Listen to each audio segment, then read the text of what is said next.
Roll call. Campoco, Yes. Hardy, Yes. Parkinson, Yes. Madigan, Yes. Martinez, Yes. Burr. Yes. Do we have any announcements or correspondence?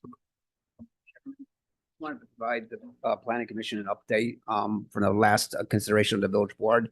The proposed solar farm at North Avenue and just a little bit east of Deep Lake Road, after extensive discussion, numerous hearings and consideration by the village board, that was approved by the board by a vote of 5-2 by a supermajority. So with that, that's the only update I have. Thank you. Michael, would you like to introduce our new member? Yes, thank you. I'd like to take this opportunity to maybe introduce our new actual planning commissioner. After extensive interviewing, we had an opportunity to welcome Jose, and maybe have at this point just turn it over to him and allow him to introduce himself and maybe tell a little bit about your background. But we had a great interview, and we're excited for our newest commissioner. I'd like to say thank you to everyone involved in decision making. I look forward to my participation and representing our constituents here in the village. Been a long time Metro conductor, so I'm a mass transit public employee. So I just look at this as another avenue of serving the public. I've been a longtime resident here in Antioch since '01. Community that was about 3,500 back then. It's tripled in size since. And I have two beautiful kids, avid beekeeper, and well involved in a couple fraternities here in the surrounding community. So again, I look forward to putting in some good work on everyone's behalf. Thank you for the opportunity. Thank you. Welcome. And just so we do know, it's Jose, what's your name? Martinez? Martinez. Okay, Jose Martinez. All right. Approval of June 5th, 2024 Planning and Zoning Board meeting minutes. Looking for a motion I can make a motion that there's one that needs to be corrected. with corrections. Yes, it's just in one.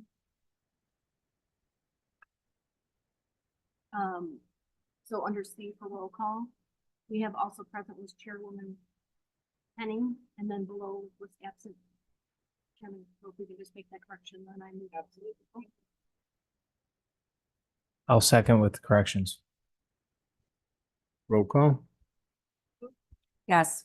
Hardy, Yes. Parkinson, Yes. Madigan. Yes. Martinez. Yes. And Burr. Yes. Okay, we'll move forward with public comment. If anybody has anything you'd like to add for this evening, besides the cases that we have coming up. Mr. Chair, we have a few signed up. Pass them down. Righty. Well, we don't need to go with the first one. Okay, Jan.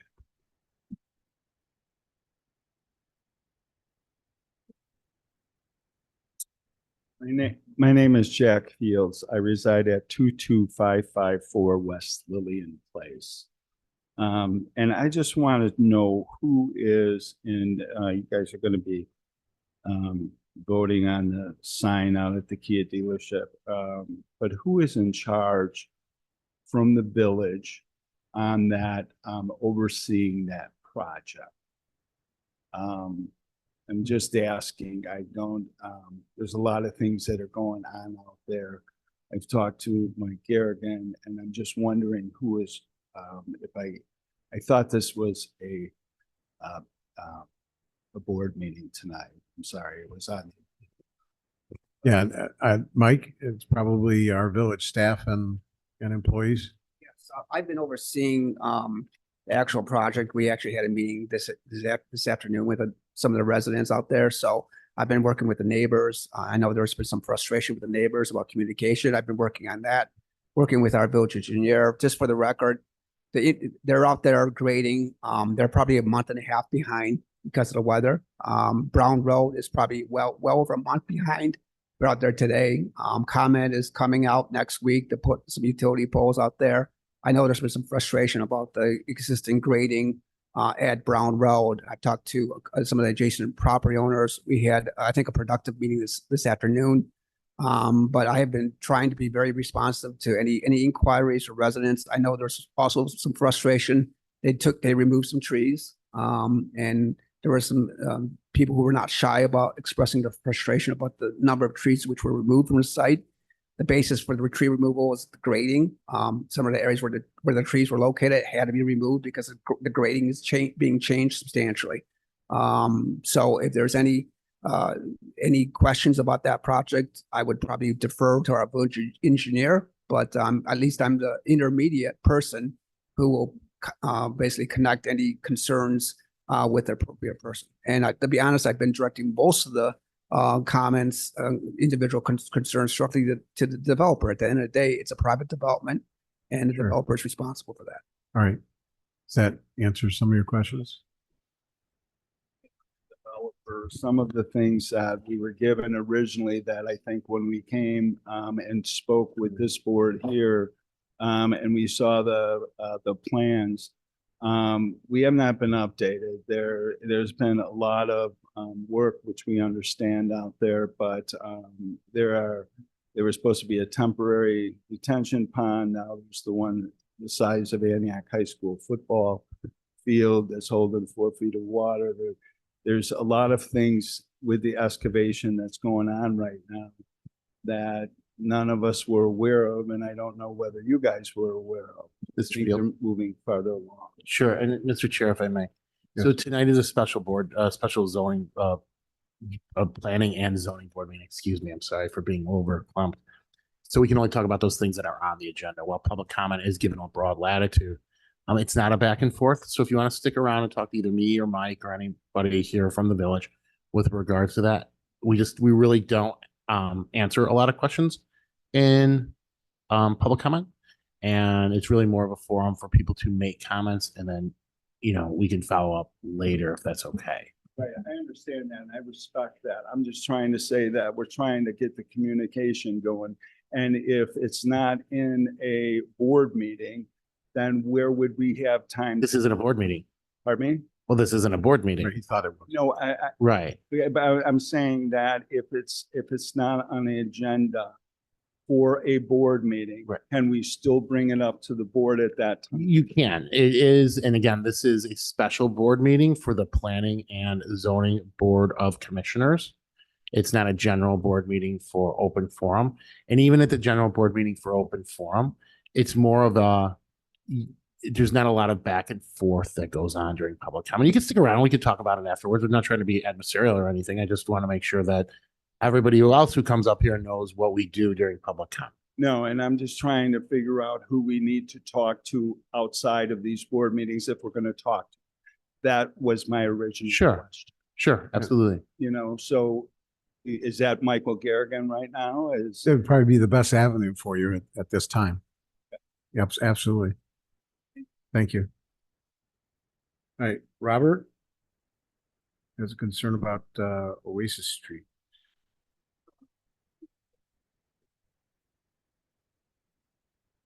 Senior living. Proposed rezoning of the property directly behind my home in Red Wing View for Oasis Senior Living. Yes. Is that on the docket for tonight? I believe it is. Do we want to? Yeah, it is. Yeah, it's on the docket. If it's premature for me to be here right now. No, you can absolutely, Right. no, there's, Right. So my name's Robert Opal. My wife built in Red Wing View. When the lot and home were picked, we had a nice nature-esque view that was allegedly going to be bought out by DNR. Never happened, but it wasn't uncommon to have deer and everything else for wildlife. It was peaceful, tranquil. It's a nice viewpoint. My immediate neighbors that are also affected, there's about 9 of us have invested tens of thousands of dollars to develop patios, enclosed porches, everything else. And now we're up against potential rezoning for this facility that is being considered. And I just wanted to convey that we're opposed to it. We have no guarantee of what it'll do to our property values, any interest in future selling.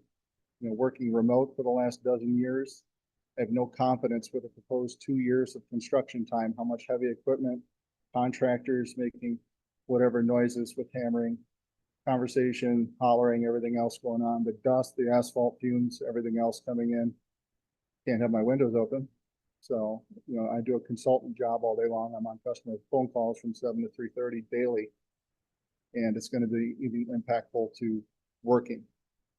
So I just feel like it's an opportunity to tell you that there's a opposition here. I don't want it to happen. I'd prefer it stay residentially zoned.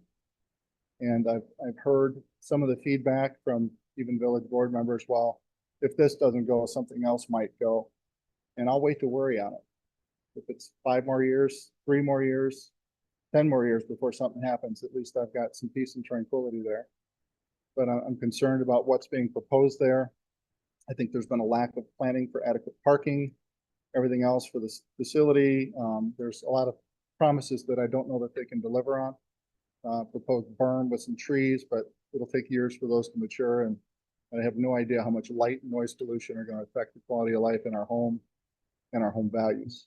So just want to speak against that. If you have questions, I know you mentioned not a lot of back and forth. Several of my immediate neighbors are here. They're also affected by this. And I just wanted to be on voice as the president of the HOA for the Red Wing View community. Do you have a signed petition or anything from your? I do not, and I didn't know the full purpose of tonight's meeting. We've asked to be informed of, future meetings so that we could do stuff like that. And they were kind enough to send out certified mail. There was no indication that the Zoom link would be observance only. They only get to be a fly on the wall. They can't comment or question. It's kind of a disservice to our community, not allowing even more time to have people. We have medical staff working 12-hour shifts that have expressed their concern to me. They can't be here. I've got tons of bullet points, but I don't think I have time to cover all that right now. Maybe you can bring up some more later when we get to that subject at hand. Okay. Okay. Thank you very much for your comments. Sure. Kathy? Kathy Oliver? 22498 West Illinois Route 173. I did get a letter about a month ago. I don't know if times have changed since I got that letter, because I have some property in close proximity to the Kia dealer, and in accordance to the sign. So I just really was wondering, what is the sign ordinance, the size of the sign ordinance now? What are the expectations of Kia to increase the sign size? Okay.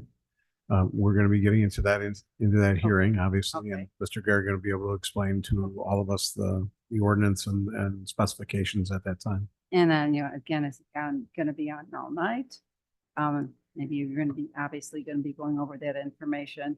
And mainly because I've been studying and the effects of artificial light on fishes, other wildlife, how the increase of artificial light will affect many things in all the environment, nature. Of course, it's going to disrupt circadian rhythms. It's going to affect the movement, the need for food, the protection from predators. There's tons of studies being done on that, and I'm just hoping that they take that into consideration when they bring that subject up about increasing the sign and the lightage. Not only the light from the Kia sign, but as we start to develop the rest of the land and buildings, how that lighting is going to affect really not as much Little Silver Lake as Loon Lake, which is closer to all this. So Sure. I just thought I'd put that bug in you. Thank you. Okay, thank you. Okay. Is there anyone else who would like to add anything for public comment this time? All right. Any old business? Okay, new business. First item on the agenda is consideration request for a variance or a 15-foot monument sign at the Kia dealership for the property commonly known as 235 East Illinois Route 173, PIN number 0216100030. Yeah, thank you. Mr. Gary. Chairman. Yeah, so that's a record reflect that this is a public hearing being heard pursuant to public notice in accordance with state statutes. Mr. Chairman, this matter is coming before the planning commission this evening for a variance. Mr. Scarpelli is here present for Raymond Kia. This variance is for a monument sign.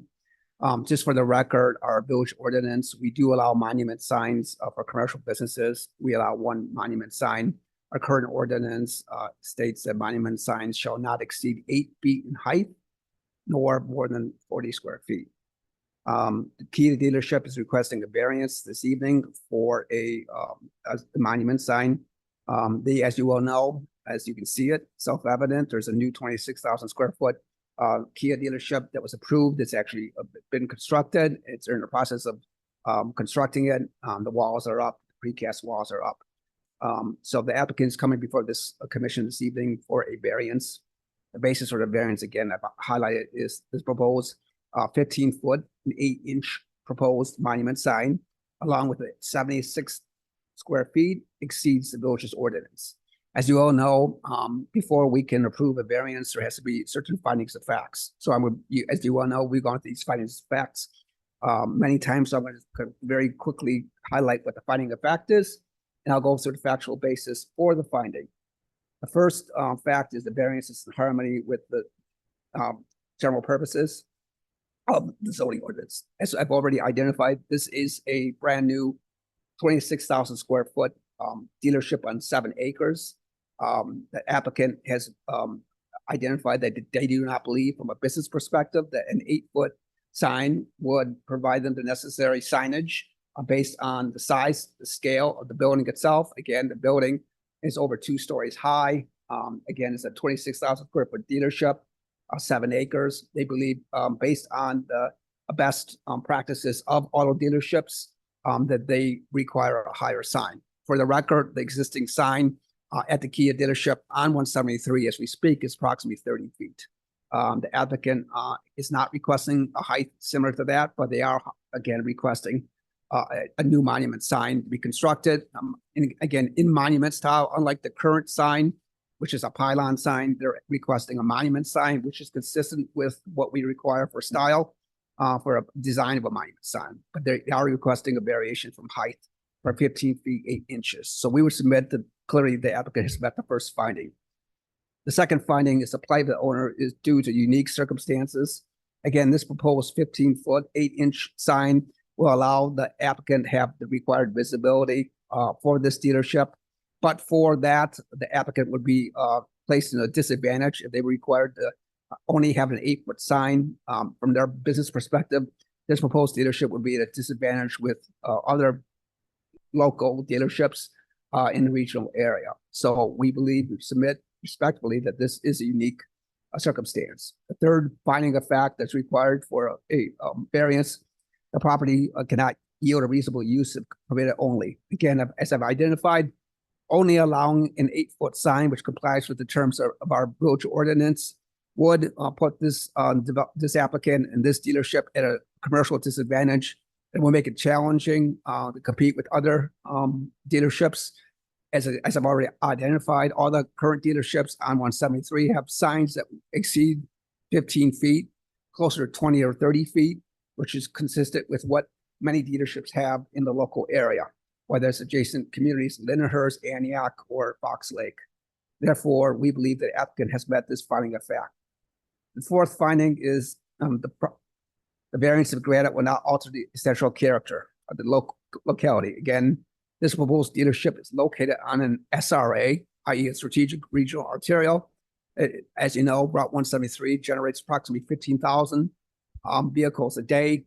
We would submit, based on the current existing profile, based on the size of this dealership, based on the commercial trend of a development along 173, that this proposed 15-foot sign would not have any negative impact on the character. In fact, this proposed sign, as you can see behind me, actually blends in really quite well and seamlessly with the overall design. This, with respect to location, actual location of the sign, and the sign itself, 15 feet, actual location is the corner of Brown Road and New Brown Road, which will be a 3-lane dedicated profile at the intersection, and then going north, it will be a 2-lane profile. So it will exceed 30 feet, it will be curbed, it will be lighted. So we're talking about a substantially improved Brown Road. This proposed monument sign will be at the intersection of Brown and 173.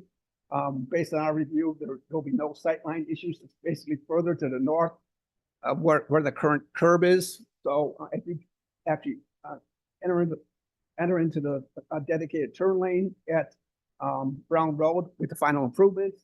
this sign will be to the north of that. So there should be no visibility issues as it relates to this location.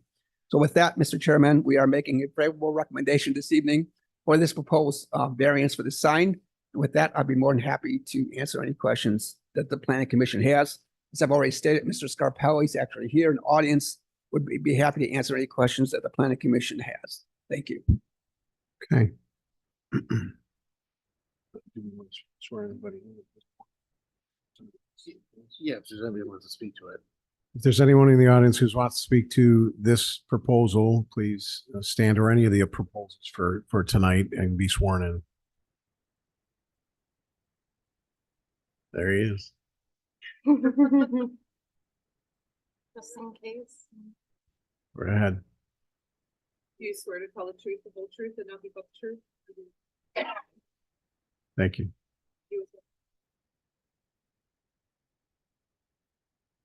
You want to be sworn in? Go ahead. Thank you. All right. Ms. Sanfilippo, do you have any questions? Okay, so the current Kia sign, I know you went over it. What is the size of the current, I believe it's 30 feet. similar to, Similar? okay, the one that you have at your existing Kia dealership? That's the old federation. Sure. Fits more in with our monument sign ordinance, Model. right? Mr. Scarpelli, we swear you in. You Sorry. swear to tell the truth, the whole truth, and nothing but the truth. Thank you, sir. Thank you. That's okay. The current existing sign is silver and red, got the big bubble that's lit up at night. This one is around the same size, new wise, so it'll be 15.8. Mhm. It's black in color, and the letters themselves, Kia letters, will be lit. The black sign, the base of the sign is not lit. Okay, So it's dark, and it's also purposely put after the sign, black big sign yes, is parallel with Brown. north to south. So it is not flat on the highway, so the big expanse of it is not visible on what's up. It's visible, I see. Brown. yes, from brown. Okay, so from 173, we would be looking at the side. And so it's just the Kia logo that's illuminated, and is that illuminated at all times? It will be on a timer. We haven't gotten that far yet with Sure, how it should be lit. Our other sign at our Chevrolet store, and the other one, pretty sure goes off at, I don't know, I could take a stab at it 2 o'clock in the morning or something. We also do that for security reasons. mm-hmm, We've had some things that go on at these stores with 500 cars parked that, we sure, want to keep things a little less dark. right, There. I understand, yes, with all the lots, all the cars on the lot, yes. The other question, I guess, would be more for Mr. Garion or for staff is, I'm just trying to, and I know I drive past it a million times, but what are the heights of the other signs that are out there on 173 Well, near again, Kia I think dealership? that I guess I'm standing corrected, that the actual sign is over 15 feet at the Kia. Do you know what the Raymond Chevrolet sign is? 30 feet. So, and then I think the Kunis is similar. Okay, I know Kunis, the one at the I think they're in their PUD. They were gonna transfer their existing sign to their new Okay. dealership. As you know, they never built it. yeah. But they're, So beyond the auto dealerships, though, my question is like they're on 173 near where the Kia dealership, are there any other signs that are that high over there by the Walmart, by Right. Menards? the old Great Lakes sign, they came in for a variance. I think that's close to 15 feet. We gave a variance for the sign. I think it's not quite 15 feet, but the Happy's dealer, I think it's Happy's 12. 12 I feet. remember. So it's 12 feet. So there, as you know, there's some grade issues over there Right. from Walmart. So some of those signs, I know the Great Lakes is close to 15 feet. Okay. It's a variance. Okay, great. Thank you. That's all I get. Ms. Carstensen? I guess just for the folks that live there, you have a lot of people that talk a lot about light up here. So you're probably going to hear from them and make sure that you guys aren't staying up at night, and I agree about the nature. We talked a lot about the Antioch sign, the high school. So just so you're aware, like we talk about this kind of thing up here. Is there illumination? You said the Kia lettering, but around the outside of the sign, it looks like that based on here.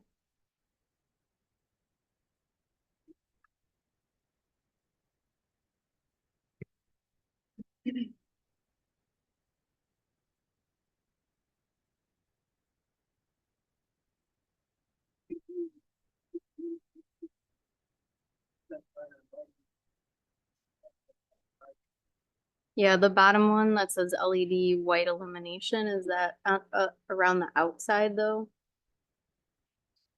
Yeah, you're good.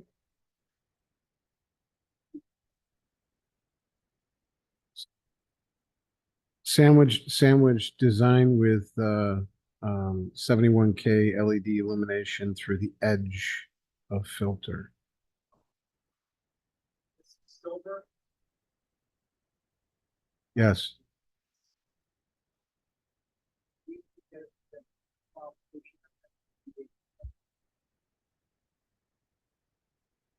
Okay. I guess I'd like to know that just to again protect these guys. I want to come with a compromise, right? We've approved this. It brings revenue to the village. I think that's important, and obviously to protect the facility, right? So I don't know what that looks like, but that's what I would hope to come to today. Smatting. Mr. Scarpelli, you just recently mentioned that you saw the sign at another dealership. Is it a local dealership? That particular dealership that I saw it is in Elgin, Illinois. Okay. So again, it was during the day and they had just built the store. So Sure, sure. No, I was just, if some of us Sure. wanted to see one where we would have to go to. Yeah, I actually may have a picture of it. I could provide it to you. I can get it to Michael. I took a lot of pictures of that store 6 months ago because when we were planning to do this. So. That's all the questions. Mr. Martinez. One of the questions I have is how far receded this sign from the property line, from Brown Avenue and from Route 173? Do we know that information off the top? Yeah, I think.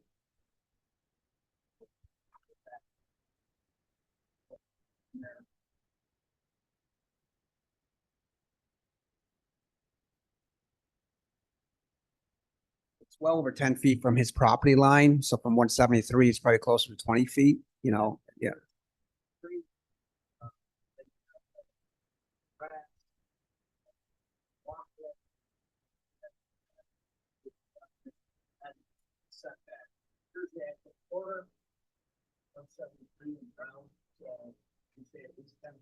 It's 10 feet from, our ordinance requires 10 feet from the property line. There's a 40-foot landscape buffer, so it's well over 40, it's 40, closer to 40 feet. Closer to 40.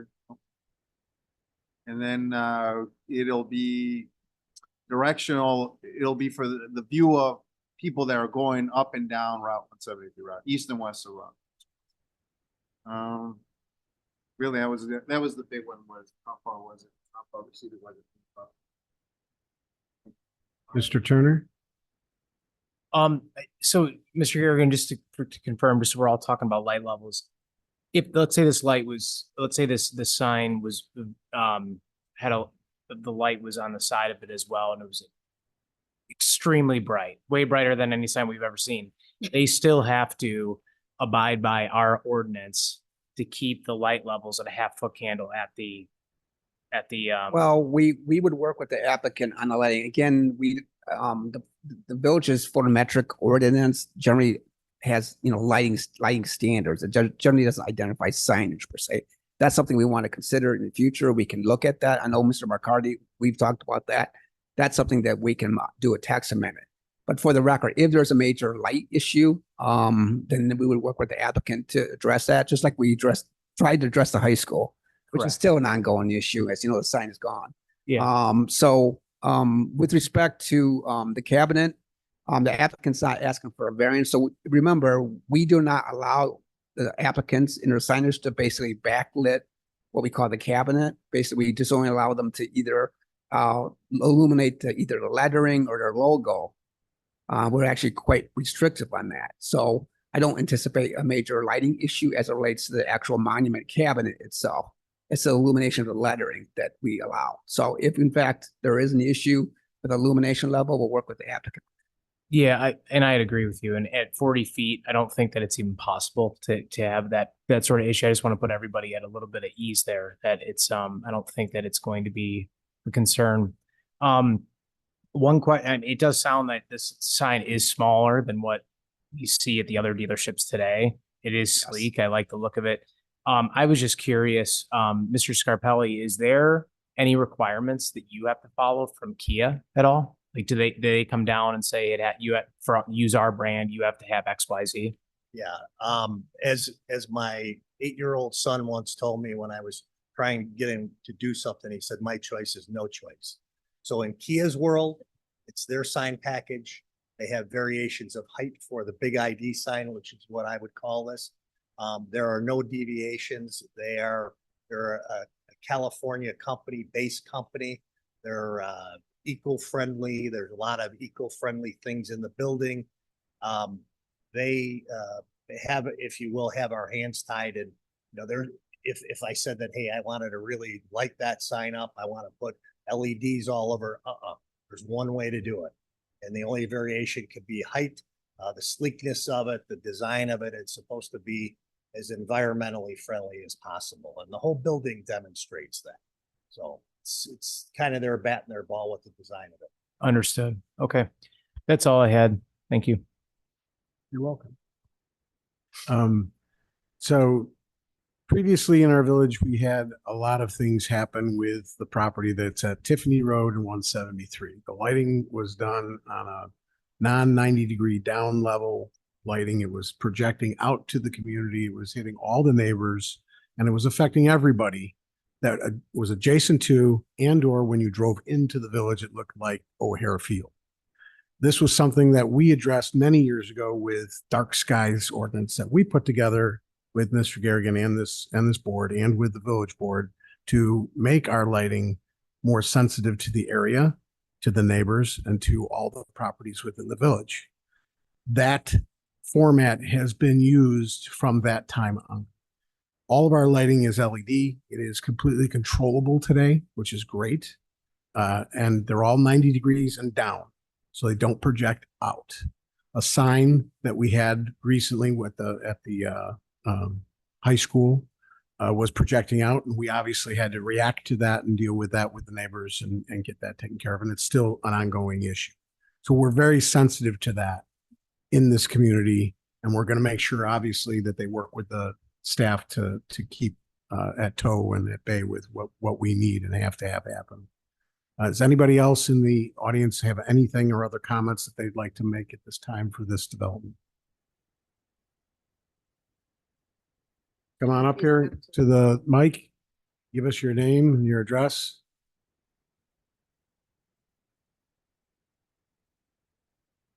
Kathy Oliver, 22498 West Illinois, Route 173. Thank you. So I just want to make sure I understand. Is the sign going to be parallel with Brown or 170?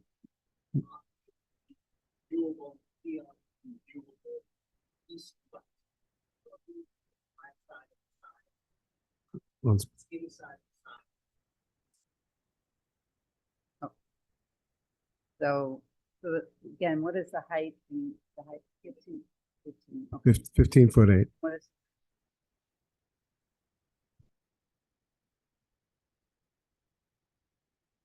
The width is 2 foot, 1 3/4 inches.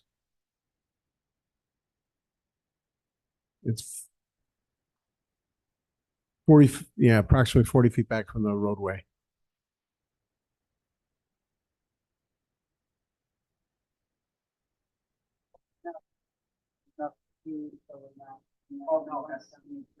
Please speak into the mic. Thank you. I'm sorry. Sorry. So I just wanted to make sure that it was far enough back so it didn't cut off our view pulling out onto 173. Yeah, absolutely. No, we make sure of that so we don't have any sightline intrusions that are in your way. Okay, great. All right, thank you. Thank you. Thank you. Okay. At this time, I'd look for any other comments from the board? Then I'll entertain a motion. I'll make a motion to approve PZB 24-06, consideration of a request for a variance for a 15-foot monument sign at a Kia dealership for the property commonly known as 235 East Illinois Route 173, PIN number 02-16-100-030. I'll second. Roll call? Yes. Hardy, Yes. Carstensen, Yes. Madigan, Yes. Martinez, Yes. Turner. Yes.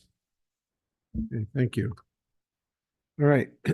Next on the agenda, we'll be moving forward with PCB 2407, consideration of a request for a special use for assisted living and memory care facility located at property commonly known as 991 East Route 173, PIN number 0215200005.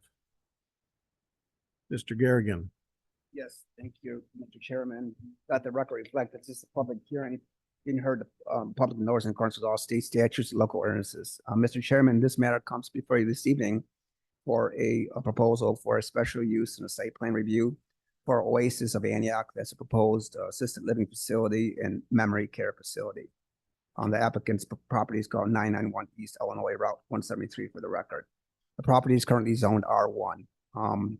For the applicant is not requesting, for the record, the applicant's not requesting a zoning change for R1. The proposals would stay to R1. The applicant is requiring a special use. Assisted living facilities are a special use in R1.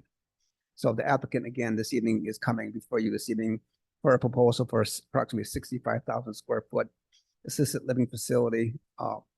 This proposal is within the village's comp plan. The comp plan does show this as actually medium density. But I've already identified that assisted living are a special use in R1 district. The applicant, you recall, did come before this commission back in 2023 for a concept plan. There was a general discussion that did go before this plan commission. It did also went before the village board. The applicant actually had a number of a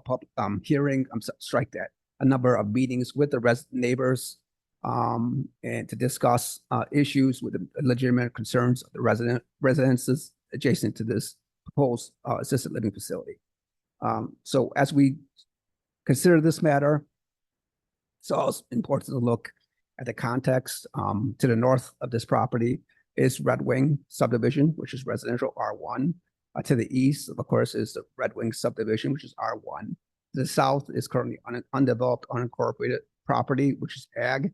And to the west, there's a vacant lot, which is located in unincorporated Lake County. So the first basis for this proposal is a special use.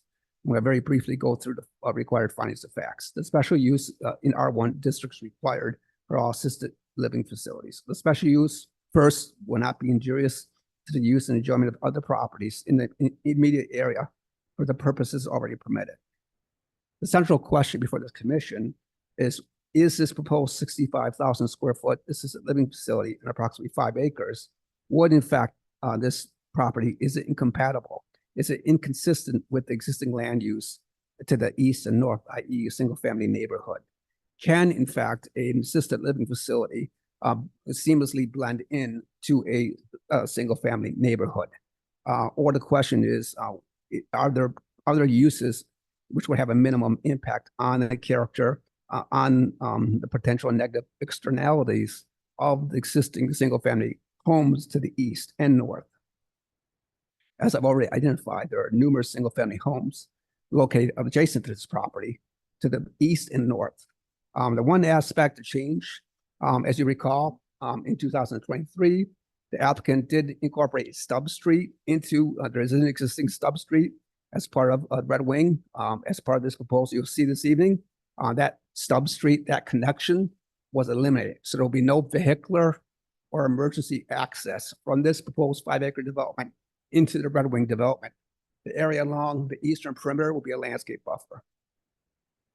So that's the first aspect of the finding of facts. The second finding is the establishment of special use would not impede the normal and orderly development. There's nothing to indicate that, in fact, this proposed development would have a negative impact on future development to the west or south. As development comes in, this proposed one-story building would not have a negative impact on future trend of development. It's the question before the planning commission this evening is whether this development would have a negative impact on the single-family character of Red Wing subdivision. I want to direct your attention to site plan review. You can see in this proposal, there's a full access point on 173. There would only be one access point. The access point would not change. Obviously, the applicant will be required to come in before the IDOT and get an access permit for this property. That would be reviewed by IDOT, whether there'll be any required improvements on 173. IDOT would make that determination as a part of their overall review. You can see there's a proposed parking lot facing the building. Again, this is a 65,000 square foot building. The applicant has identified 33 parking spaces to this overall development. The applicant, again, in accordance with the village ordinance, you require one space per 4 beds. There are approximately, I believe, 86 beds in this proposed floor plan. So the applicant would be required to incorporate 22 parking spaces. I'm going to allow the applicant who's here this evening to provide some additional additional information on the parking requirements and the basis for their parking. But the proposed requirement would be 22 parking spaces. In fact, the applicant's proposing 37 spaces. As related to the actual parking lot, the applicant is complying with the village's required dimensions, 19 feet by 8. The drive aisles are all 24 feet. So the actual dimensions of the parking lot actually comply with the village ordinance.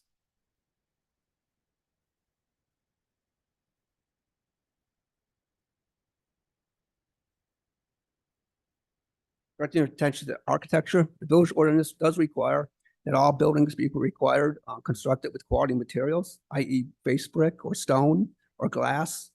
In this case, we do allow basically fiber cement board as a substitute for face brick.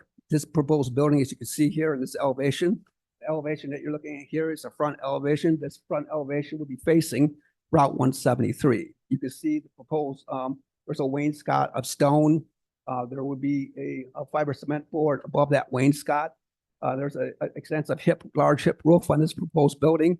The actual height from the grade to the actual peak of the roof will be approximately 20 feet, which would be, I think, consistent with the height character of the single-family homes to the east and to the north. There are several projections on the front elevation.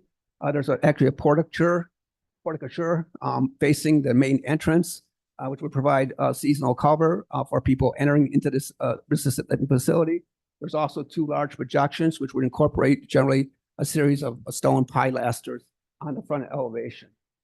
The elevation to the bottom is the northern elevation, or the elevation which would be the back of the building. Again, there's a wainscot of stone, a fiber cement board above that wainscot. There's several gables which help break up the elevation itself, along with a number of stone pilasters. Directing your attention to the actual architectural elevations facing to the east and west. You can see above this is the eastern elevation. We're talking about a very extensive, large building, a long building, a very linear building. One of the things that staff has requested to help break up this linear aspect is there are a number of projections. You can see on your actual plans, there are a number of projections on the eastern and western facade. We think there's an opportunity to incorporate some additional stone, which would help break up some of the fiber cement board on this elevation. So again, the neighbors, and I'll review the landscape plan. I'll go through the landscape plan itself. So applicants, the actual facade visibility itself will not be visible from the single family homes to the east and north. As the landscaping is completed and matures, there will be no visibility of the building itself. But nevertheless, staff is requesting some additional architectural introduction of some additional stone to the eastern and western facade. We think there's an opportunity to add some additional architectural interest to the structure itself. Now, one of the major components is landscaping. I know, obviously, the question before the planning commission is this proposal consistent with the single-family character of the area? Can an assisted living facility be compatible with a single-family neighborhood? We would, therefore, it's critically important that the applicant get the landscaping right. One of the major changes to the some of the legitimate concerns expressed by the neighbors was the introduction of some additional berming. So directing your attention to the actual site plan, you can see there's a 3-foot berm that was introduced all along the perimeter of the property, specifically the eastern perimeter and the northern perimeter and the western perimeter. In addition, the applicant did agree to incorporate a linear line of large evergreens all the way along the eastern facade. The eastern facade or the actual landscape berm area, which will provide with time 100% opacity. So specifically, there's approximately 300 feet of frontage in the front.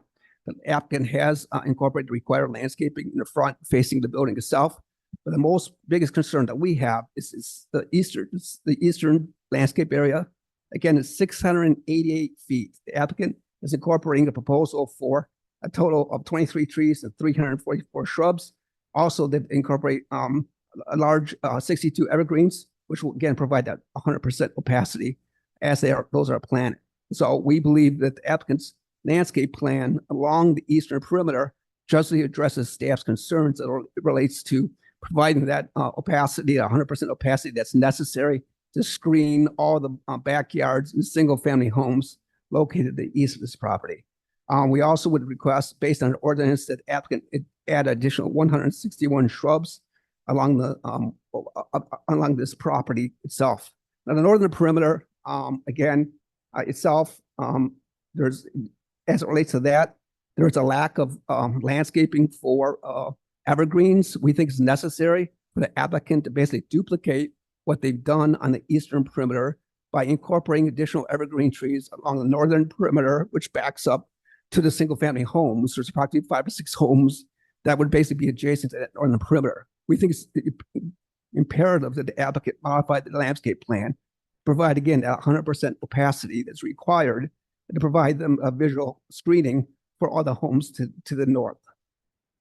Overall, the applicant has complied with the village's landscape ordinance as it relates to several modifications. I've stipulated my modifications in the bullet points as highlighted.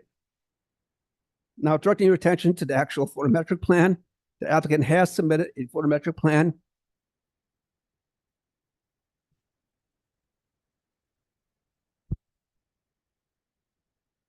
which provides, again, that half-foot candle illumination level. Staff has had an opportunity to review the photometric plan. The applicant, has complied with the photometric plan itself. The applicant did submit lighting standards. I'm not sure if you received those, but again, those lighting standards are generally the most important. The actual design of the heads incorporate the actual lighting within the lighting fixture itself. There would be again, 90 degrees. So all the lighting fixtures will be directed 90 degrees. So staff, that based on our review of the photometric plan, it does appear that the applicant has met 3 minimum requirements for lighting as it relates to the parking area. Now, direct your attention to preliminary engineering. Preliminary engineering for the site has been submitted. That's in your packet. I won't go through specifically, but there is a grading and drainage plan. There's a wetland bottom retention area to the west. There's a catch basin design utility plan, and there's also a sidewalk and parking layout. So, Mr. Chairman, with our recommendations, as you all know, the applicant will be required to complete final engineering, which will be reviewed by our village engineer in the Antioch Fire Protection District. So this evening, our recommendation is as follows. We are making a favorable recommendation. This evening, the applicant has met the requirements for the special use with the 2 stipulations. We're also making a favorable recommendation this evening for the site plan review with the required 4 stipulations. And with that, I'll conclude my staff report. Thank you, Mr. Garrigan.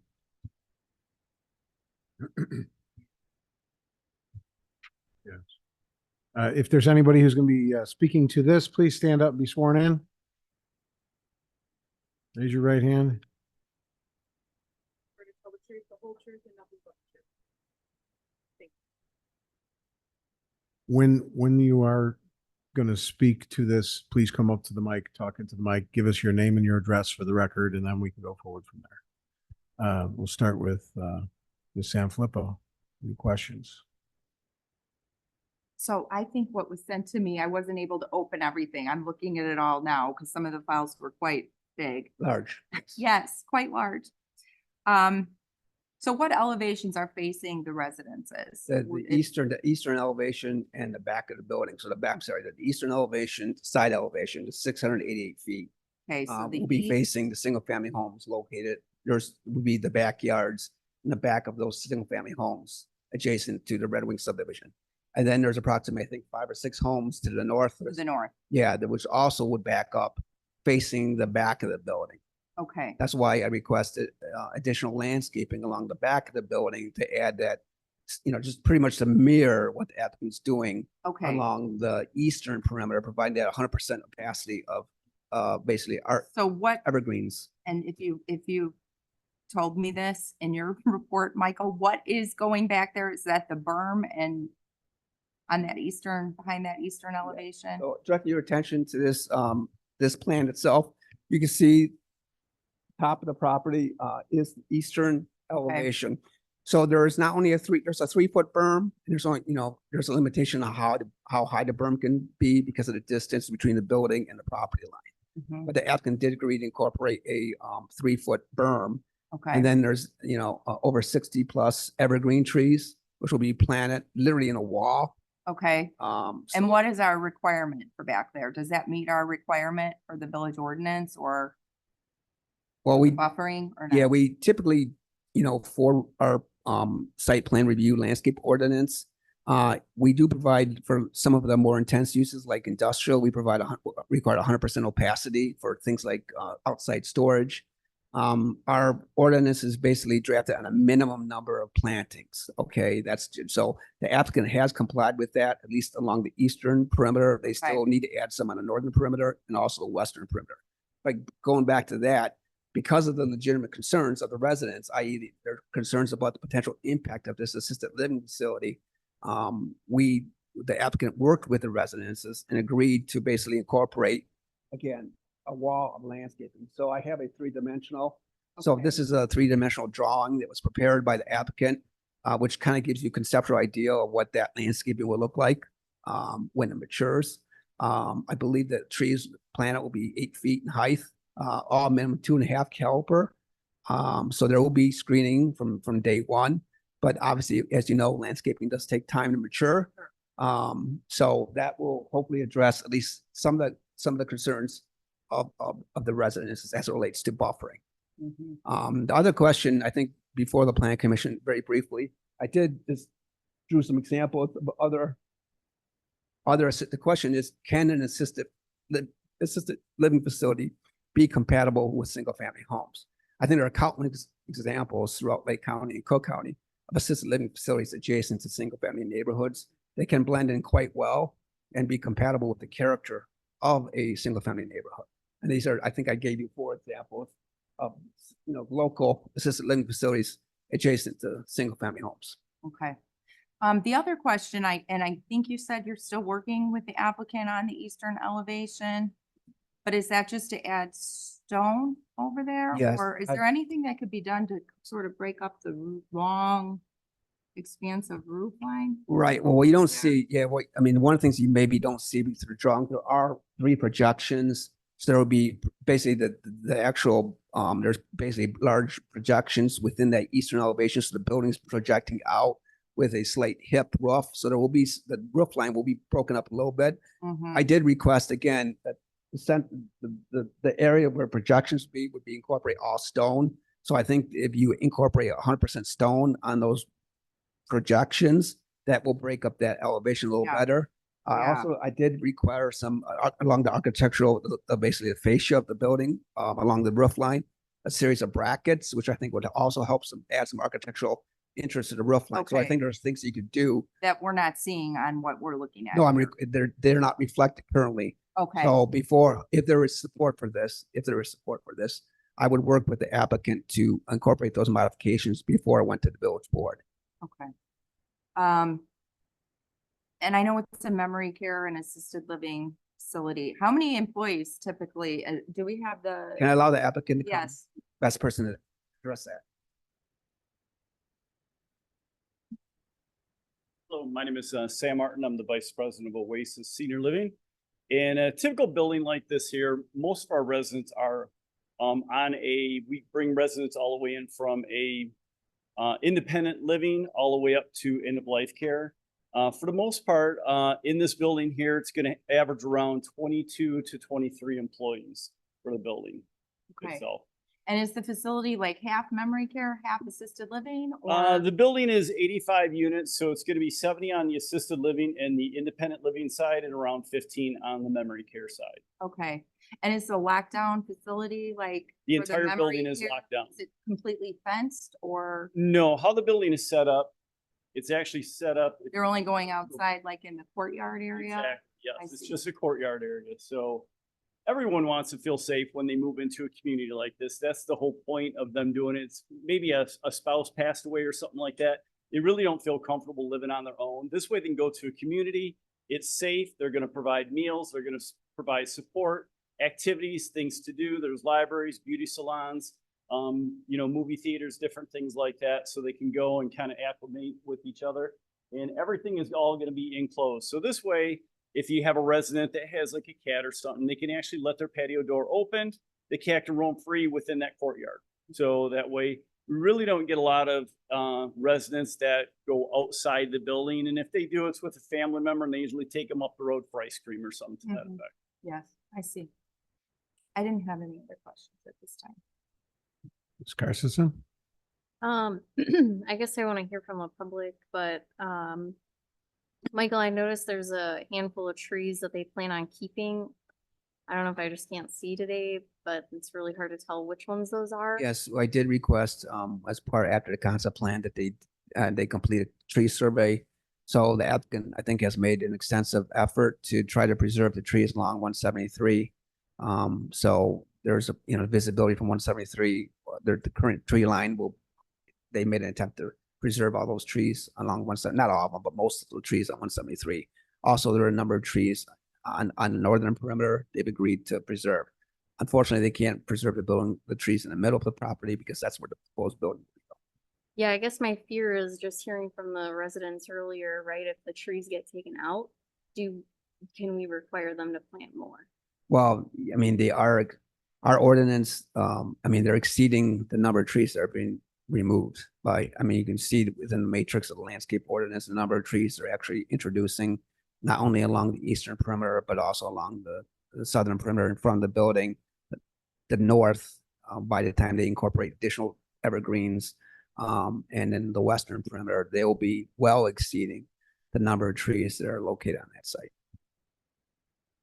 Our landscape ordinance itself is fairly robust. We do require, in fact, I know a lot of Yeah, landscape you see what I'm architects. saying though, right? Like if there are trees that are removed that we thought were gonna be there, is there a way to ask them to plant more? If they do have to take them out for grading or? Right, we do have an ordinance that does require in certain cases that depending on the caliper of the tree they're removing, they replace the trees. So if they're removing a certain caliper, they may have to replace 2 trees or 3 trees. We do require that in some cases. So you said there was a tree survey done? Yes. Were the trees tagged, the ones that they're trying to preserve? Because I know during construction, even trees that they're trying to preserve perhaps could die from. I'm not sure if somebody wants, let me just have the applicant answer that directly. Okay. They're out there actually, but yes, a tree survey was done and they were tagged. And I think in the landscape plan, first page, I believe there's an actual matrix with the actual, each species, they score it 1 to 5. The quality of those trees, a lot of those trees were silver, there were a lot of silver maples there.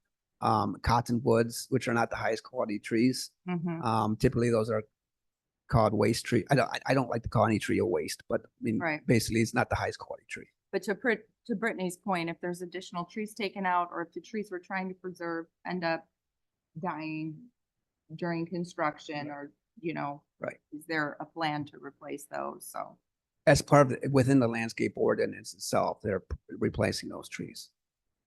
I mean, just for the record, I proposed a tree ordinance for some time here. There's been not a lack of support for that, but you know, some communities have a very restricted tree ordinance, and that's something I'd like to explore. Mhm.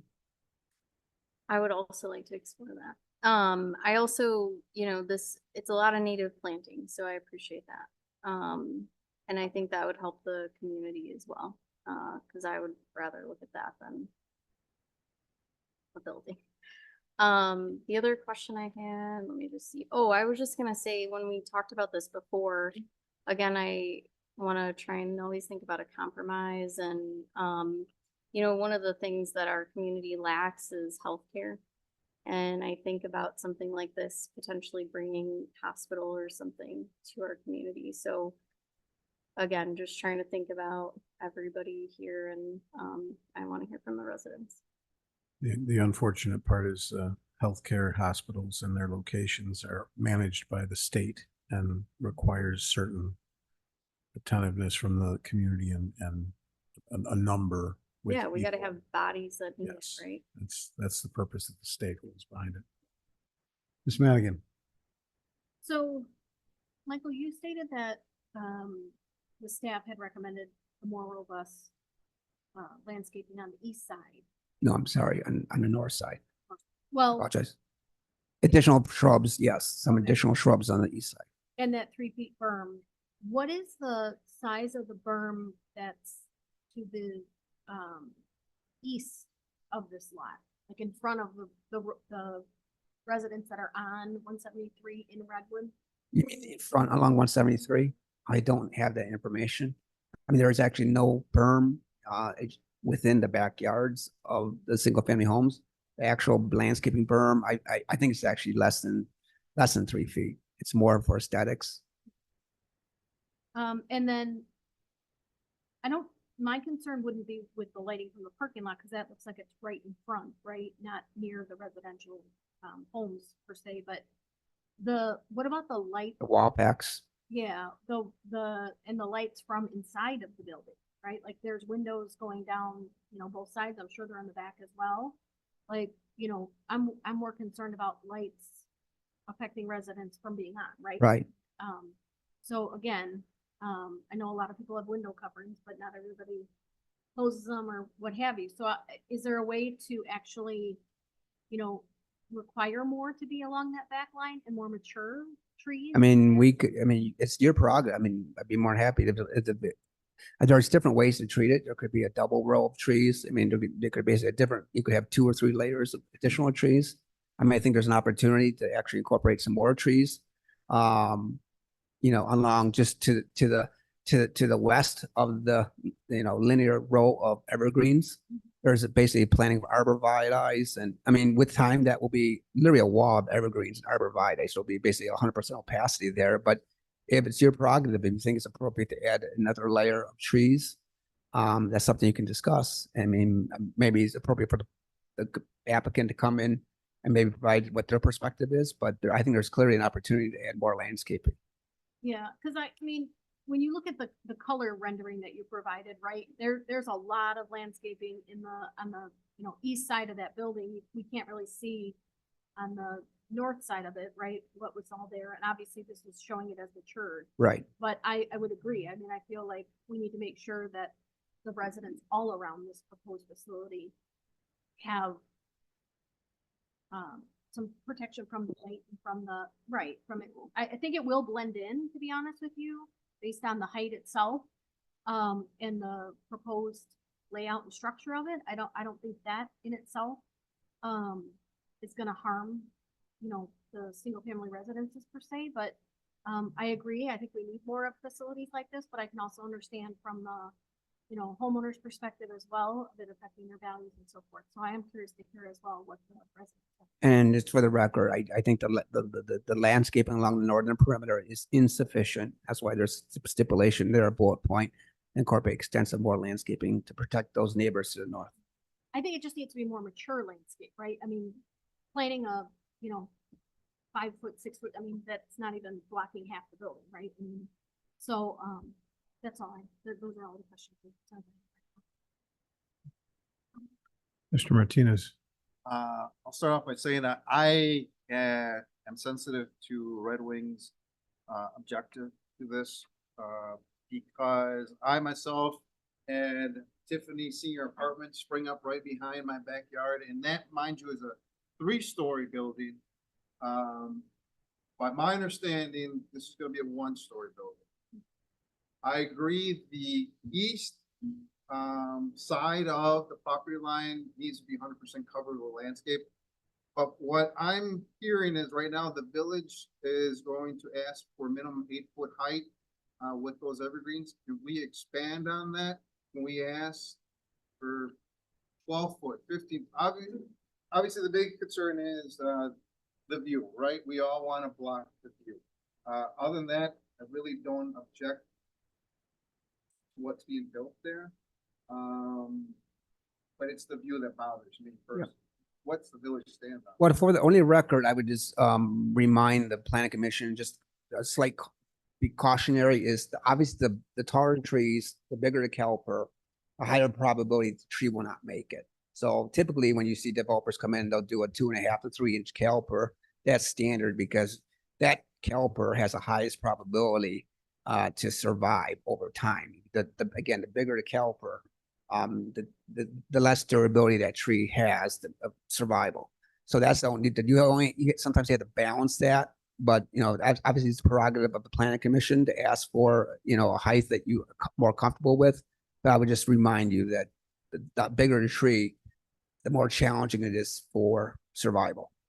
I agree. I understand that, but is this agricultural land? This is R1. It's currently zoned R1. So somebody could build single family homes here and technically not require, you have to come in for a final plat, preliminary final plat, but it's entitled for single family homes.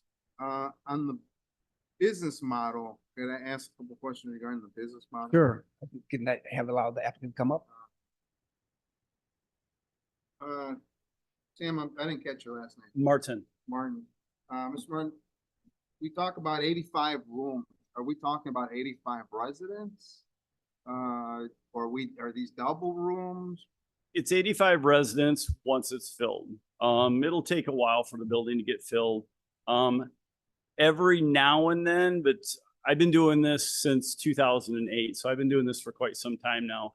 It's very few and far between. You get husband and wives moving in together because unfortunately what happens is one falls ill and the other one plans to move in, and unfortunately one or the other circumstance happens. So chances are it's usually just one per apartment. Yes. Okay. When we also talk about a locked-in facility, then we're talking security. It's coded. So the building will be coded. So the families going in, they'll have a code to get in and they'll need a code to get out as well too. So residents usually don't get those codes. And if there's an emergency that comes up, something to that effect, we can change the code immediately. And then memory care is a completely locked down unit. So you have to, that's within the building. So you would get a code just to get into the building of the memory care. So you can't enter memory care from the outside of the building.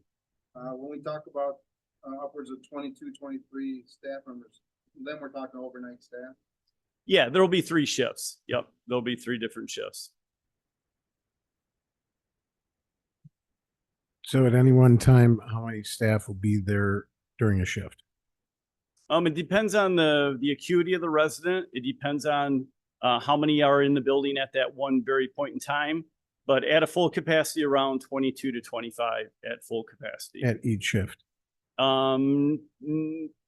Third shift is always a lot lighter. So most residents are sleeping. They really don't need that many employees for third shift. Third shift is usually about half. Okay. Sorry for interrupting. Oh, that's quite right. I can say again, as having the Tiffany Senior Apartments behind me, I don't have any rowdy neighbors. So that is no barking dogs. thank you. Mr. Turner. Mr. Garrigan, so I just trying to figure out here, I'm looking at the layout. Is there some form of drive lane that goes around the building? No, there is. That's one thing, I know we discussed that. Typically in a perfect world, we would, have a fire lane all the way around the buildings. I know that the fire department, I believe, looked at this as a concept. My recollection is they said they were comfortable with the general layout. But again, that's a fair point. One of the challenges here is the tight, it's a tight site there, but there's no room. You would have to compromise something, either landscaping, I mean, would have to go around. That's my concern. There's is- no fire lane. No, well, it's not just that. Our big concern at this board right now is the landscaping buffer. I've been to a couple of these houses that border this piece of property and it's on top of it. I love the idea. We need this in our community. I'm just struggling with this actual size. So how far, like, what, if you go from the lot line to the building, how many feet are we talking? On which side? The east side's the one that's most I'm sorry, 62 feet. 62 feet. Okay. And then the western has a retention pond. There's a wetland. There's basically a wetland basin. So that's even a little larger. Okay. Yeah, because my concern here is the light level coming off of the building, and I think that my fellow commissioners brought up a lot of good points. But you have the 3-foot berm. I'm happy to hear about the extensive landscape buffer that is going into the east side of the property line. But I would like to see that, one, to your point, Michael, be on the north side as well. And even potentially looking at a further buffer for these residents, having this going to be right in their backyard. So, I mean, for me personally, before I would even consider making a decision on something like this, I would like to see a more robust landscape plan. And then I also have a concern about the drive lane or the fire district getting involved here, because if they were to come in after us and say we're requiring there to be some type of lane that's put in, the first thing that's going away is landscape buffer. And then we're going to have a lot of mad residents on our hands. That's all I have. Okay. Mr. Garrigan, is this going to be a sprinkled building? Yes, they'll be required to be sprinkled. And, This is because of square footage and obviously use. and full fire alarm throughout? Yes. And then just for the record, the fire department, if there's any support for this, the fire department will have an opportunity to fully review this before any final engineering is approved. And then I'll be more than happy to, bring the fire department, because it's a fair point about the fire lane, to bring their representations or a minimal correspondence to see what their formal position is, put it in writing. Okay. Please do. Yes. Please come up to the mic. This is Abhi with Bono Consulting, 8653 North Elmore in the Hills. We looked into the aspect of fire lane, and what we came up with is we provided about 25 to 30 feet of flat land next to the building in case if any fire truck or anything has to go back there. And our berm starts after the 30 feet. So we created a berm that is about 20-25 feet away from the face of the building, and created a berm for the landscape to go up. This way, we created a path for the fire marshals to go all the way to the back of the building. And we also provided a fire hydrant in the back of the building. So the water service will come in and turn north and go into our sprinkler room. That's where we have a fire hydrant in the back of the building. We also have a fire department connection to the front of the building in case they have access from the front, southeast, southwest corner. We also proposing a new fire hydrant in front of the property right next to the driveway. So we are providing as many receptacles possible for fire department to connect. No, I appreciate all that. And I think that, again, that's a different board, right? So they're going to come in and they're going to tell you whether or not that is sufficient or not. So I love to hear that you're doing all of those things and taking all these things into account. But again, if they were to come in and change that, if they were to say that's not sufficient enough and all the setbacks then change, the first thing that's going to be impacted is going to be that landscape buffer and where that berm is located. I think that to me is just unknown at this moment. Yes, yes, I understand, but we have provided some area for the trucks to move back in. Understood. Like we haven't started the berm right from the face of the building, where you have to go in and if you have to take it out, you have to take out the berm and landscape. That area is being kept open for fire marshal to have access without hurting the berm or the trees that we are proposing. Thank you. Understood. Thank you. Our attorney wants to ask some questions? Yes. Hey, Mike, I have a question. Has there been anyone else who approached the village about developing this property? No, And other than this use, the highest and best use of this property would probably, and from a planning, or I know I use an appraisal term, but from a planning perspective, would probably be multi-family, multi-tiered, multi-level, dense residential correct. rental. Okay, got it. Okay, so if anybody from the public would like to come up and voice their opinions or give some input, that'd be fine. Have you need to swear you in, sir, so raise your right hand. You swear to tell the truth, the whole truth, I do. My name is State- Vince Accardo. I live in Red Wing View. I've been there for 18 years.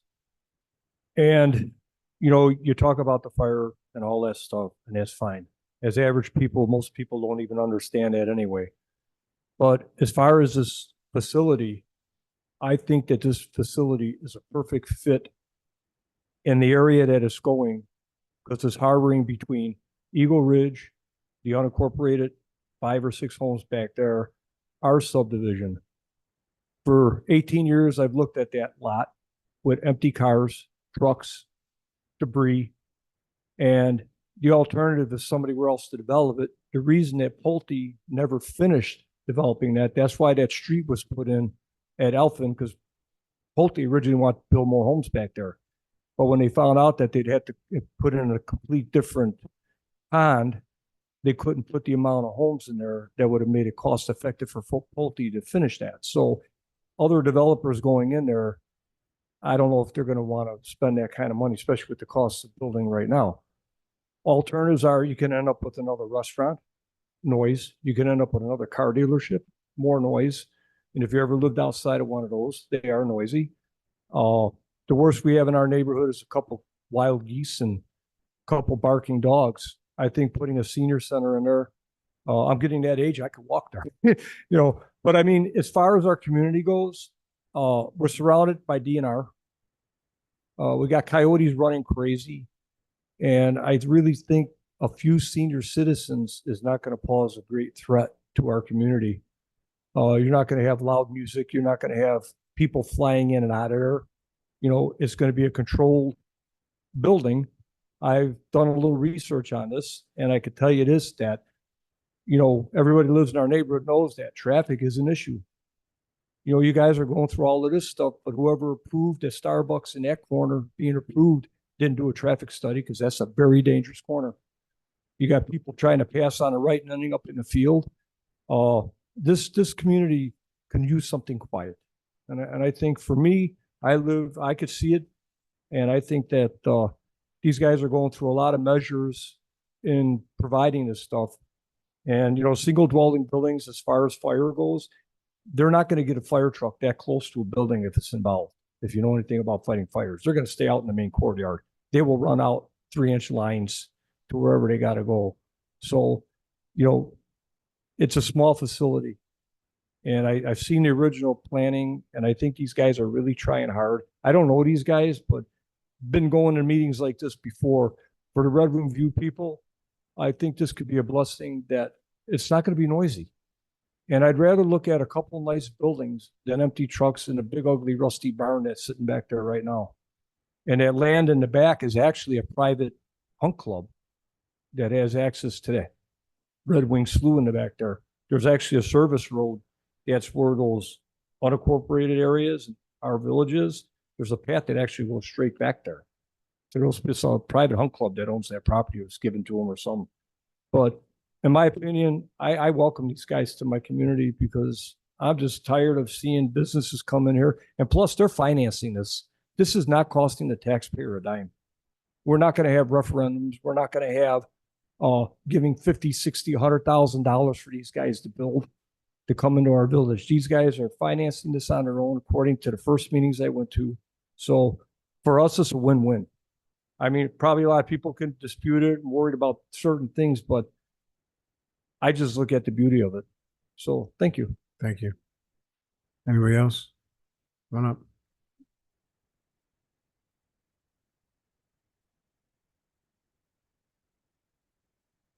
Robert Opel, 1262 Blue Heron Circle, Red Wing View.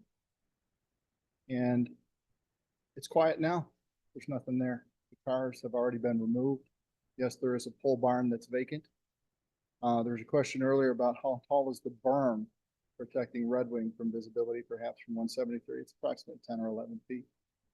If I were to assess that, I'm not here to speak on the fire department's behalf, but I appreciate your concern. It's relevant. How tall is this building on the roof line? 20 feet. Okay. Who knows how tall the top ceiling is on most second-story homes? As an electrician, I'll tell you, it's 19 feet. And our homes have vaulted ceilings. My sight line is at 20 feet, if not within 6 inches of it on my second floor. So when I hear a proposed berm height of an adult bicycle, let's be real about it, and in time and will mature are not measurable as to how quickly this is going to be out of sight, out of mind from the light pollution that's going to come into the back of my house. Now, Vince is speaking highly in support of it. He's not looking at it. He's on the other side of the subdivision.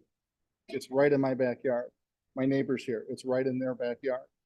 So I've had no guarantees of the restriction of light pollution and, oh, we're going to do this, but it's going to take a lot of time. The time that it's going to take to build it is 2 years. Is that the forecast? Yeah. I think you spoke at our last meeting. Okay. Well, I'd heard 18 months or better last time. 33 parking spots for 22 employees. I'm not here to speak on the planning or lack of, but it's only given us 11 extra spots for who else is going to be there. I guess no one gets visited at this facility. So it's about what I've got, except for the sign that you have adequately posted on the back. Is that the motto here? Can anyone answer that for me on the board? Authentic nature? We're not going to go back and Okay, forth like this. understood. If Well, you have something to say and give us some I have something to information. say. It's nature now. Thank I'd you. love to keep it that way. Thank you. Appreciate your help in that effort. Thank you for your time. Thank you. Okay, anybody else like to speak?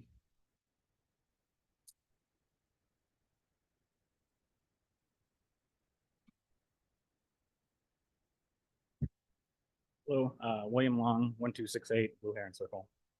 I back up to this property as well.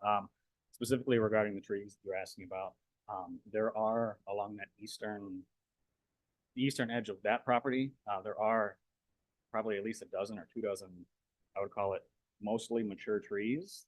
They don't provide blockage visibly, but they do provide shade during the afternoon. So it'd be a shame with those trees. Are they evergreens or what are they? They're canopy trees. I guess my comments basically just I just don't understand how this helps our community. So it's going to provide some jobs. I see people commuting from outside of our community, outside of our state, working these jobs. The residents in the facility, these luxury branded facilities are very, very expensive, and I can only assume that's going to price out most of Antioch's actual residents to be able to be residents of this facility. Rob has, in this meeting and previous meetings, had a lot to say about the nuisances and also the just the hazardous nature of the entrance that will be coming off 173. I just don't see that being a benefit at all. We bought our house knowing that it was that land was zoned for residential. Private single family homes would be much better for our community than this. A retail establishment that closes at night would be better for our community than 24/7 operating facility. I guess, like I said, I don't see how it helps our community. It seems like a detriment to our community. And the only people it seems to be helping is an out-of-state corporation by enriching its shareholders at what cost to our village. That's it. Thank you.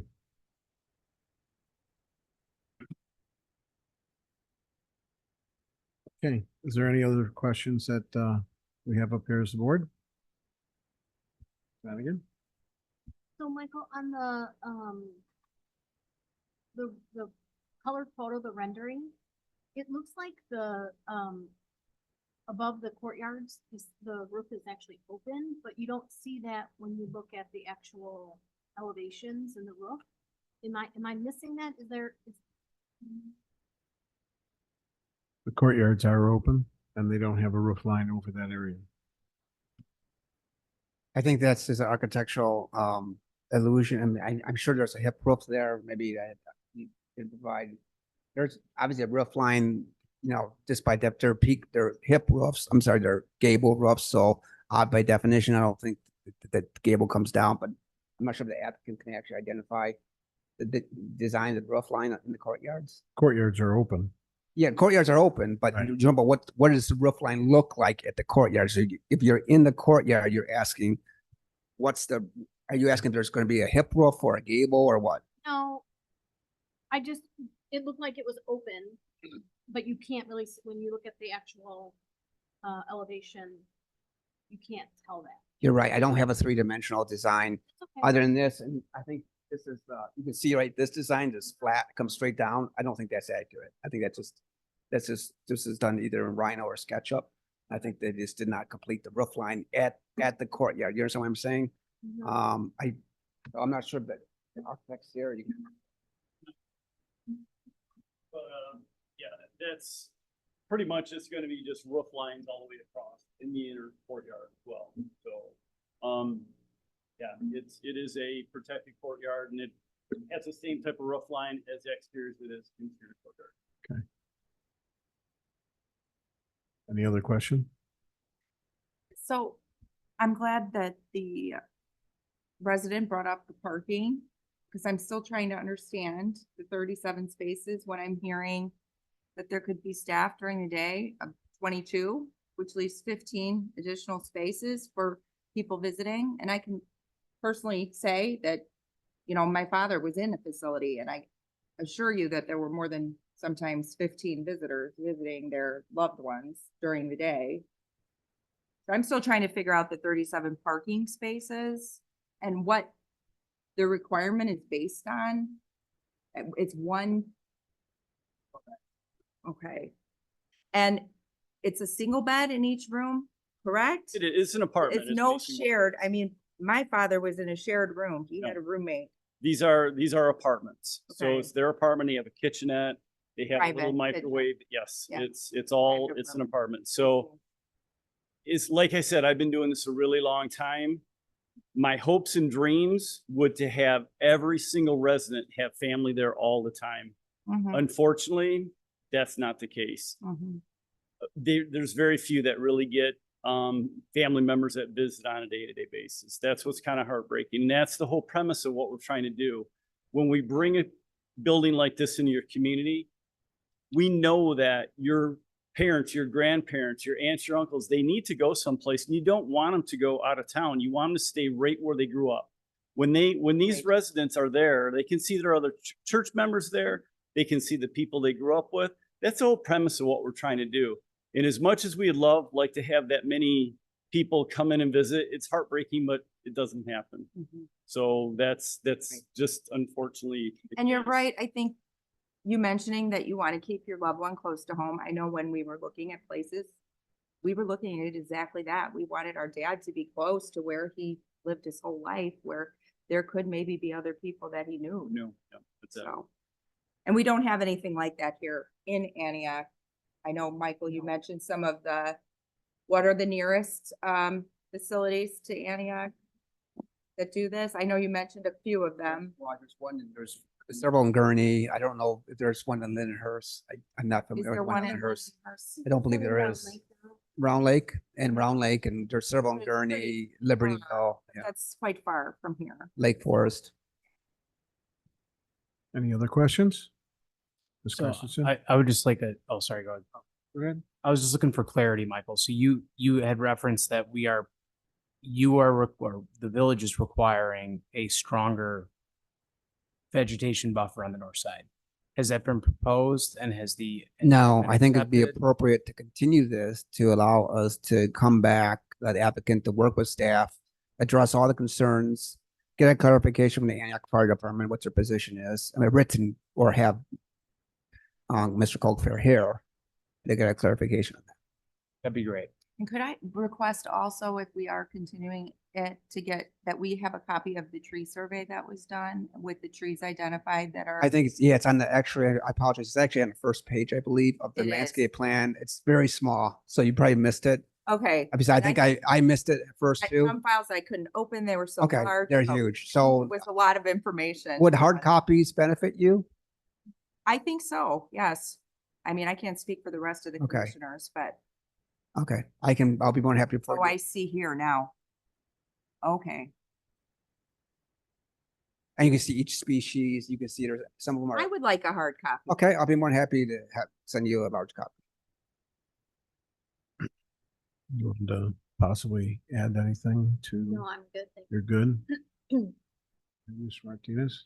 I am looking at, and I have been looking at it, right now by what I'm reading is the applicant's proposing 62 evergreens on the east side of the proposed berm with 183 shrubs.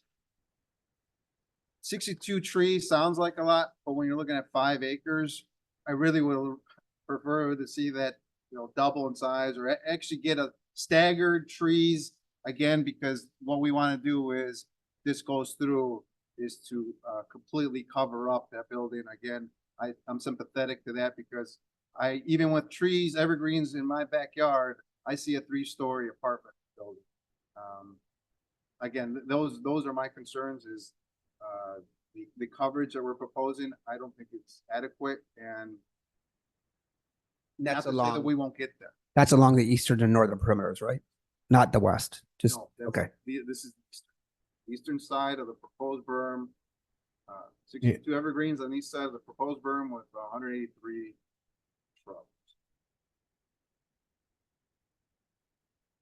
All right, and obviously, taking in consideration the northern side has been, lacking a bit for what we had available there. The berm and its construction and the size and the length of the drop.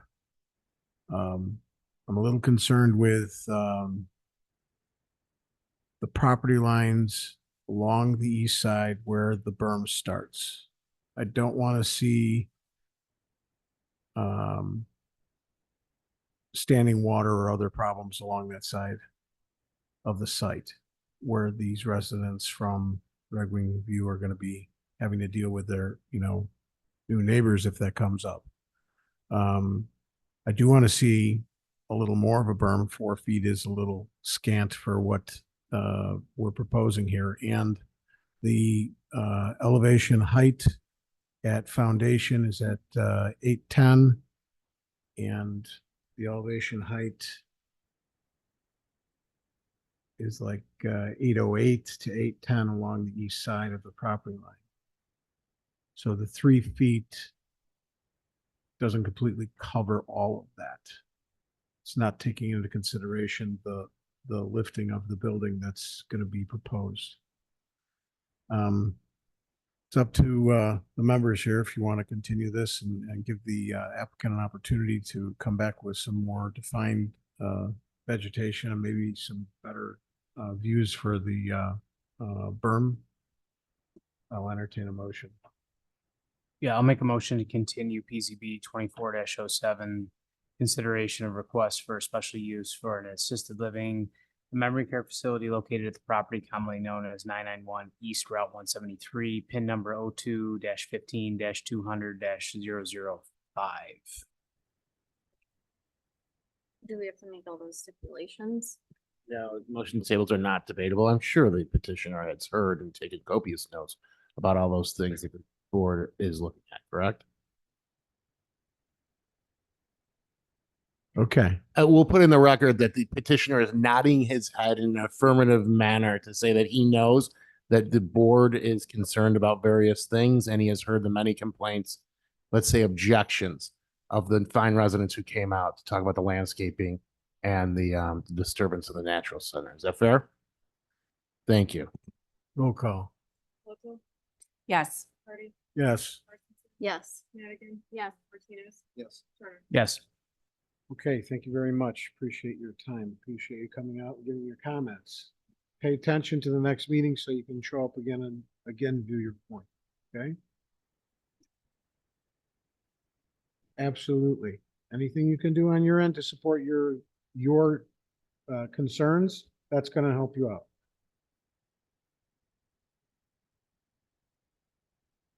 Thank you Thank very you. much. Thank you.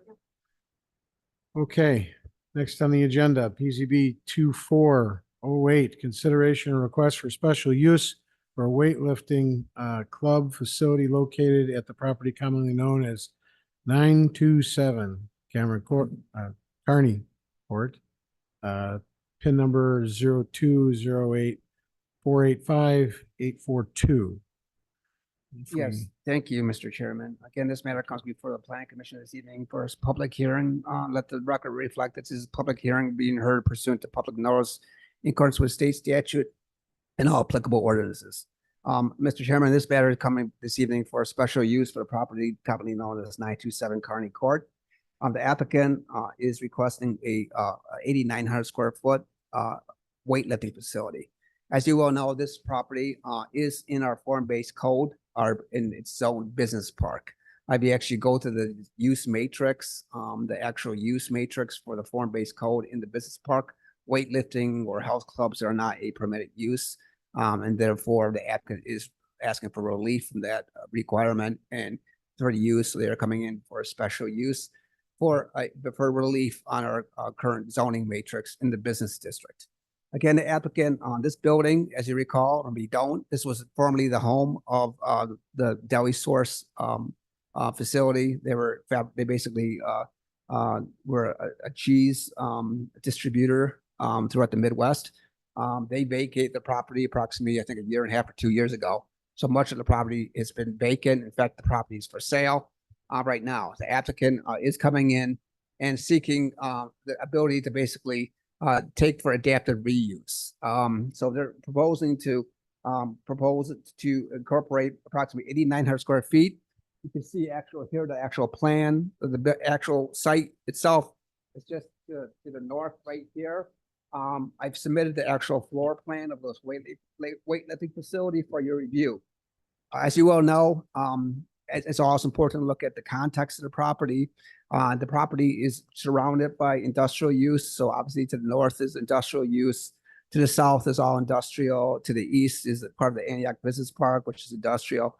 And the west is basically an undeveloped area. So this property is clearly industrial. It's a business park. It's clearly industrial in character.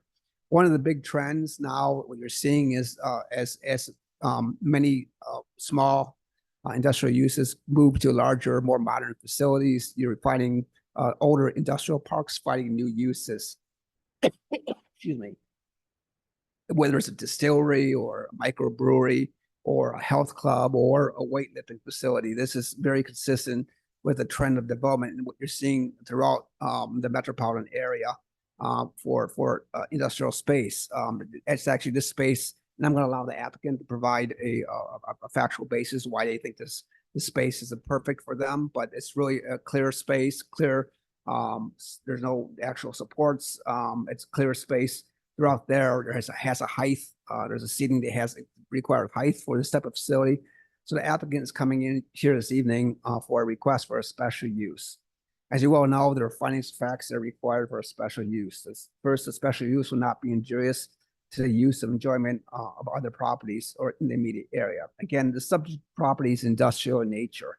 The existing uses are all industrial.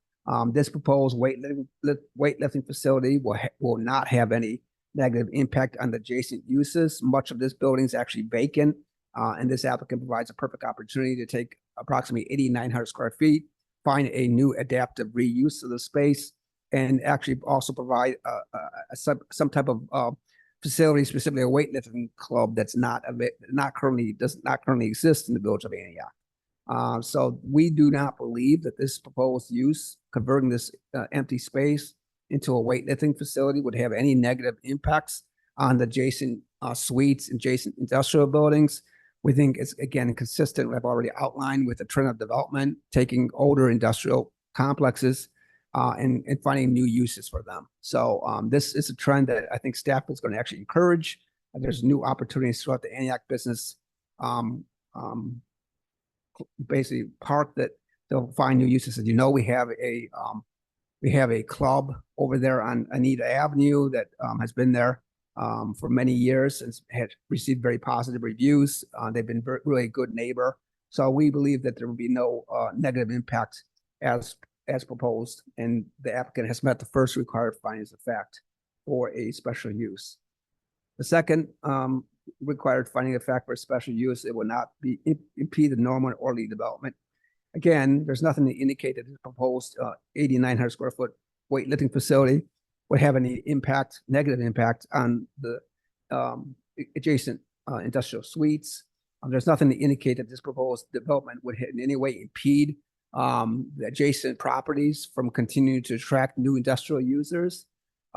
This property, again, I've already identified, is all surrounded by light industrial buildings. As you know, Ash Pallet is one of the major uses to the south. They continue to expand, and we could try to continue to work on a number of code enforcement issues as it relates to Ash Pallet. But the character of this area is clearly very industrial in nature.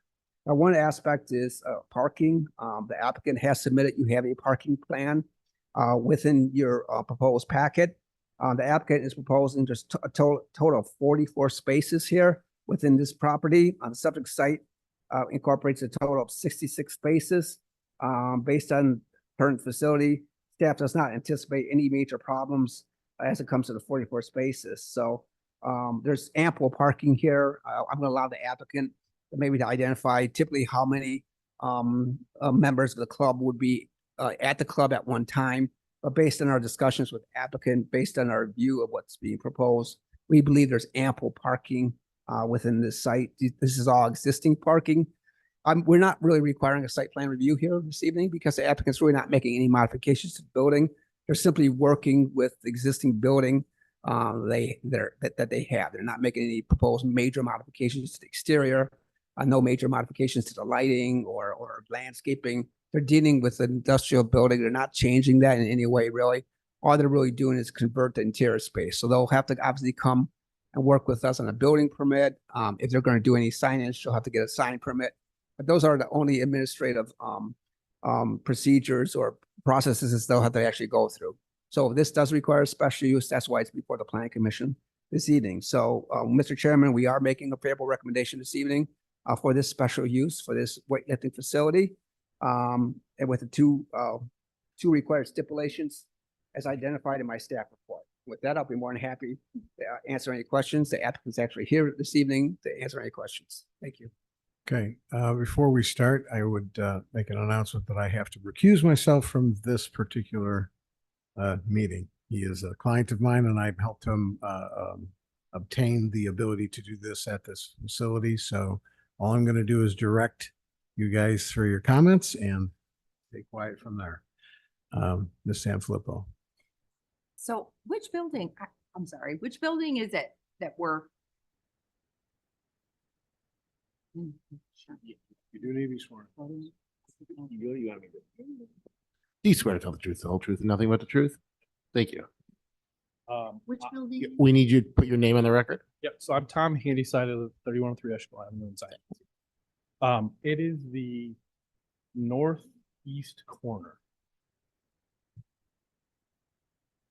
Okay. The L shaped? Yes. So I the see. very top northeast. Okay. So it's the entire width of the L shape at the top, and then it goes about 50, 60 feet. If you're looking at it, straight north is that way, so south, 60 feet south. And it's that whole length? Is it the No, whole? no, it's whole only length? about, if you're looking at just the vertical part, it's about a third. Oh, I see. Yeah. Okay, and then the rest of the building is gonna be vacant or used for, okay, Yes. another purpose. I see. Okay. And will it be like a sign on the building? On the building.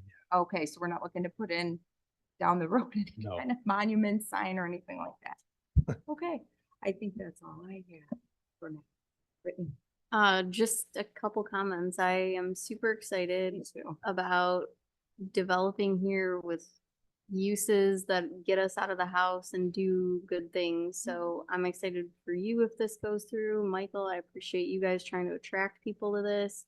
Mhm. And then, you know, it's a healthy activity. I don't think we have enough of those. So thank you for that.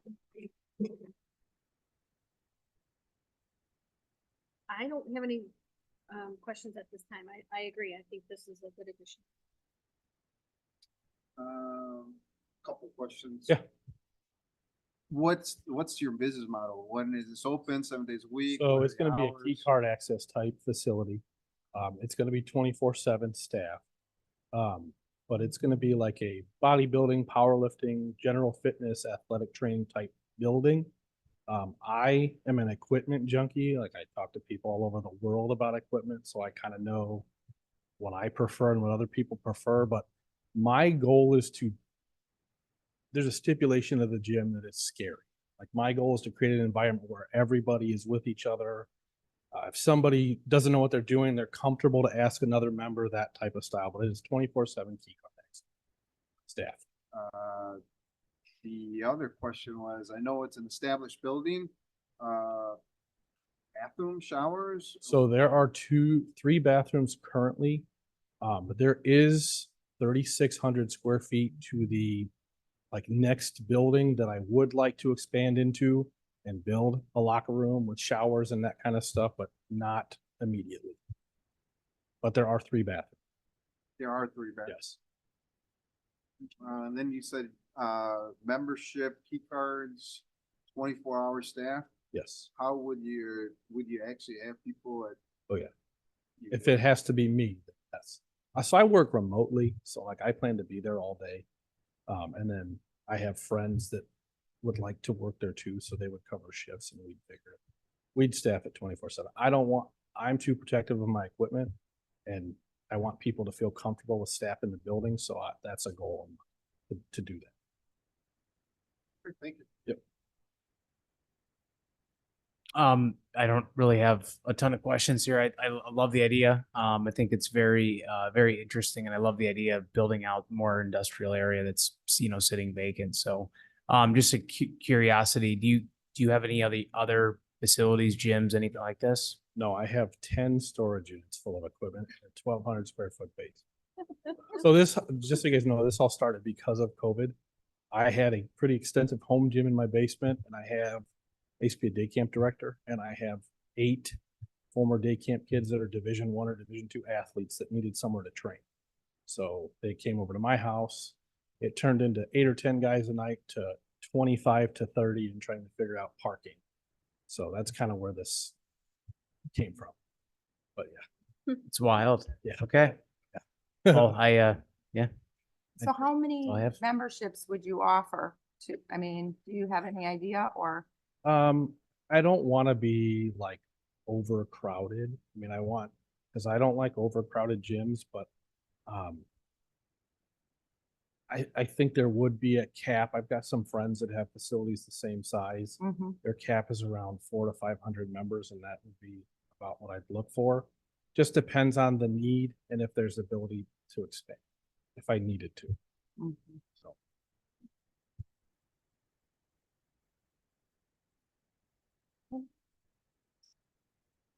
Nothing further.